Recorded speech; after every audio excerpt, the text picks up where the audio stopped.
तन्वी, पण आत्ता तू ज्या मालिकांचा उल्लेख केलास, खरं तर एकातनं एक, एकातनं एक, कामातनं काम, आपले कॉन्टॅक्ट्स होतात, मिळत जातात कामं. पण ते जे चाचपडणं असतं ना, ते कधीच थांबत नाही, बिकॉज कोणावर विश्वास ठेवायचा आणि कोणावर नाही हो. माहीत नसतं, बरोबर? मला सांग, इनिशियल डेज तुला भीती होती, इनिशियल डेजमध्ये चाचपडणारे होते, हो, की हो. खूप कशी माणसं समोर येतील किंवा how to deal with them? खूप होती.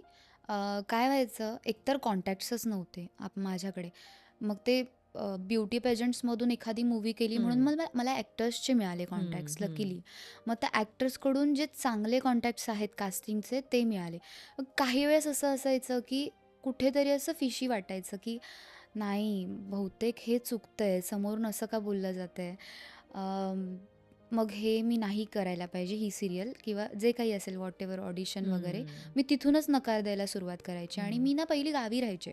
जसं ऑडिशन व्हायचं हं. मोबाईलवरती, त्यानंतर मी मुंबईत यायचे. त्यामुळे भेटणं वगैरे असं काही मोस्टली माझं कास्टिंग डिरेक्टरशी वगैरे झालंच नाही आहे.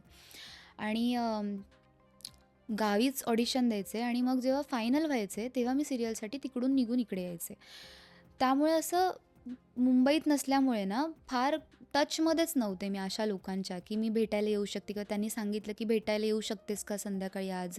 आपल्याला प्रोजेक्टबद्दल हं. बोलायचं आहे." सो माझा रिप्लाय तसंच असायचं, की "सॉरी सर, पण मी तर आता गावीच आहे. मला आज येता येणार नाही" वगैरे अशामध्येच. आणि आत्ता मुलींचं असतं ना, की समोरच्याच्या बोलण्यातून थोडा हिंट आपल्याला एक कळतो. सिक्स्थ सेन्स असतो, की काय आहे. या.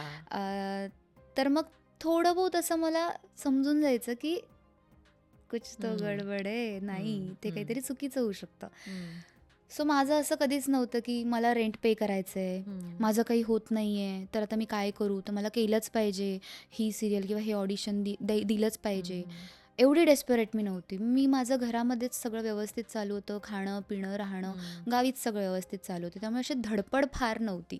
आलं छान तर करू, नाहीतर नको. थोडं लांब राहू याच्यापासून, हं. इतकं होतं. आणि मम्मीशी सगळं बोलणं चालू असल्यामुळे ना, मम्मी खूप गाईड करायची मला, की असं तुला वाटतंय तर मग राहू दे, नको आता करू. पण हां, वाटेवरती प्रत्येक जागी कोल्हे, भामटे असे आपल्याला हं, भेटतात. हं. पण ते आपल्यावरती असतं. या. इग्नोर करायचं की एंटरटेन करायचं. सो मी मोस्टली इग्नोर केलंय.